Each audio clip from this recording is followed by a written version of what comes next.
Assalamualaikum warahmatullahi wabarakatuh. Perkenalkan, saya Chandra Julian Adiasa dari jurusan Sistem Informasi Reguler 2018.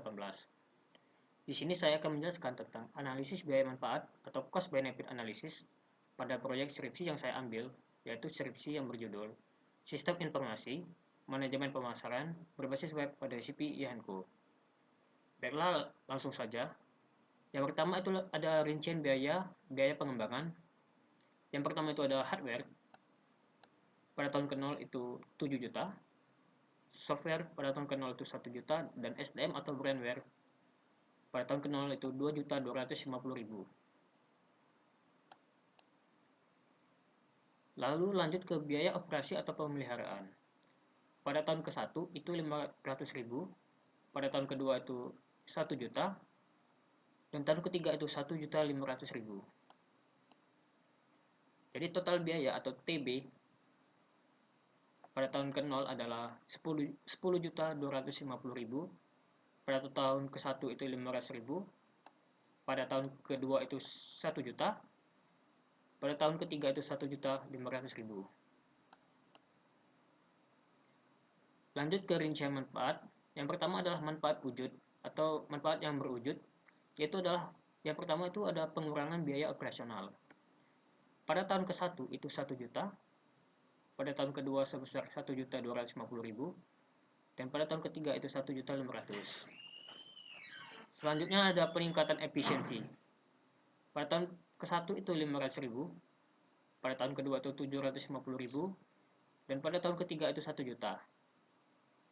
Lalu ada peningkatan keuntungan penjualan. Pada tahun pertama itu 1 juta, pada tahun kedua itu 1.500.000, dan pada tahun ketiga itu 2 juta. Jadi total wujud atau total manfaat wujud itu yang tahun pertama ada 2.500.000, tahun kedua ada 3.500.000, dan tahun ketiga itu ada 4.500.000.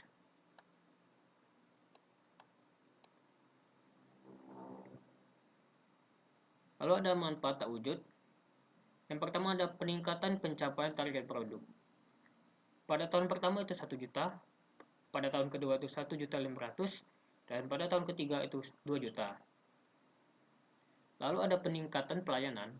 Tahun pertama ada 500, tahun kedua sebesar 1 juta, dan tahun ketiga itu sebesar 1.500.000. Lalu ada peningkatan kepuasan kerja karyawan. Pada tahun pertama itu 500, tahun kedua itu 600, dan tahun ketiga itu 700.000.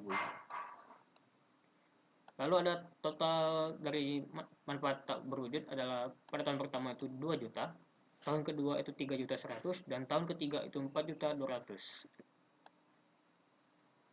Lalu ada total manfaat dari manfaat berwujud dan tak berwujud, yaitu adalah 4 juta. Tahun pertama itu 4.500.000, tahun kedua itu 6.600.000, dan tahun ketiga itu 8.700.000.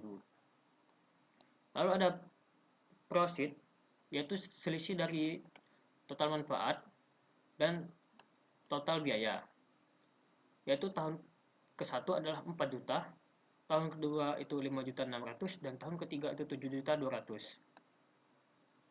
Selanjutnya kita ke analisis payback periode. Perhitungan analisis payback periode adalah sebagai berikut. Total biaya pengadaan sistem pada tahun 0 yaitu 10.250.000 dikurangi dengan profit pada tahun ke-1 yaitu sebesar 4 juta. Maka sisa biaya sistem pada tahun ke-1 adalah 6.250.000.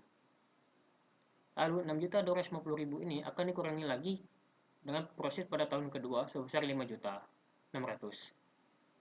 Dan sisa biaya sistem pada tahun kedua adalah 650.000.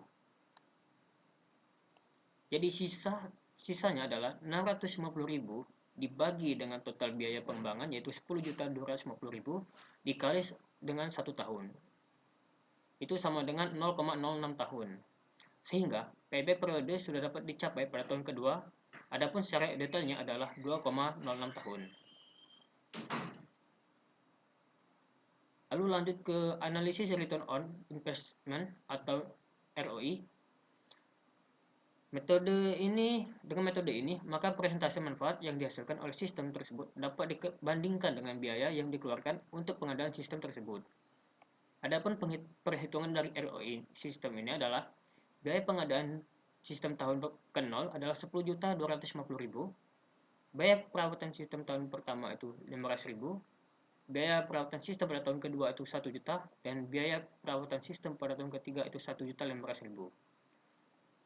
Dari keempat biaya pengadaan sistem tadi dan biaya perawatan sistem tadi ditambah dan jadi menjadi total biayanya adalah 13.250.000. Sedangkan total keuntungan yang didapat adalah sebagai berikut. Total manfaat pada tahun pertama adalah 4.500.000, total manfaat pada tahun kedua itu 6.600.000, dan total manfaat pada tahun ketiga adalah 8.700.000. Jika ditambahkan, maka total manfaat dari ketiga tahun tersebut akan menjadi 19.800.000. Dan ini adalah rumusan ROI. ROI sama dengan total manfaat dikurang dengan total biaya dibagi dengan total biaya dikali 100%. Jadinya adalah 19.800.000 dikurang dengan 13.250.000 dan dibagi dengan 13.250.000 dikali 100% sama dengan 49,4%. Artinya bahwa sistem ini akan memberikan keuntungan pada tahun ketiga sebesar 49,4% dari biaya pengembangannya, sehingga sistem ini layak digunakan bagi perusahaan CPI Henko. Baiklah, selanjutnya adalah analisis Not Present Value atau NPV. Perhitungan analisis NPV adalah sebagai berikut.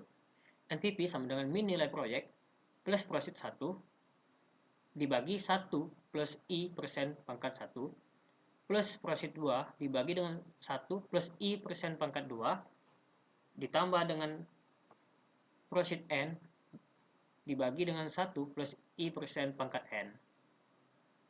Apabila diaplikasikan pada penerapan sistem yang baru ini, maka perhitungan nilainya dengan tingkat bunga diskonto 10% per tahun. Maka NPV min 10.250.000 ditambah dengan 4 juta dibagi 1 plus 0,1 pangkat 1 ditambah 5.600 dibagi dengan 1 plus 0,1 pangkat 2 ditambah lagi dengan 7.200 per 1 plus 0,1 pangkat 3.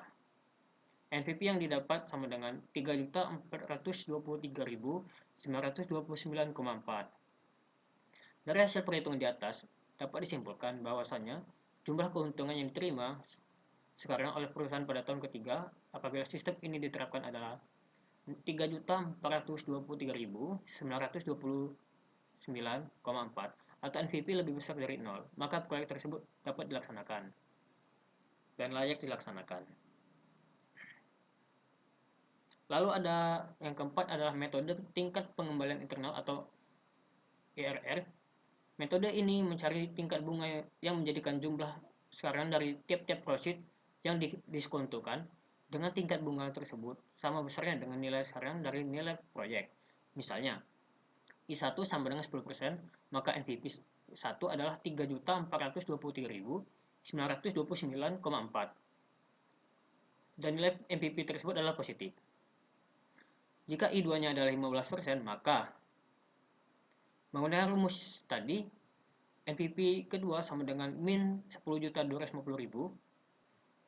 ditambah dengan 4 juta dibagi dengan 1 plus 0,15 pangkat 1 ditambah dengan 5.600 dibagi dengan 1 plus 0,15 pangkat 2 dan ditambah lagi dengan 7.200 dibagi dengan 1 plus 0,15 pangkat 3. Maka NPV kedua adalah 2.196.782,3. Nilai NPV pun bernilai positif. Langsung masuk ke rumus IRR adalah 10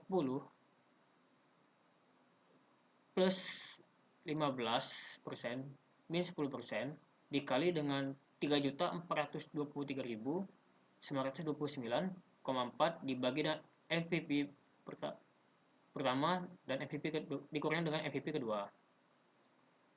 Lalu rumus IRR adalah 10% ditambah dengan 5% dikali 3.423.929,4 dibagi dengan 3.423.929,4 dikurang dengan 2.156.782,3, dan hasil dari perhitungan tersebut dapatlah IRR-nya sebesar 23,95%. Artinya, proyek ini akan menghasilkan keuntungan dengan tingkat bunga 23,95% per tahun. Apabila tingkat bunga pengembalian atau rate of return yang diinginkan adalah 10% per tahun, maka IRR lebih besar dari 10%. Dengan kata lain, proyek dapat diterima. Baiklah, sekian analisis biaya manfaat yang dapat saya sampaikan. Bila saya ada salah kata, saya mohon maaf. Kepada Allah saya mohon ampun. Saya ucapkan terima kasih dan wassalamualaikum warahmatullahi wabarakatuh.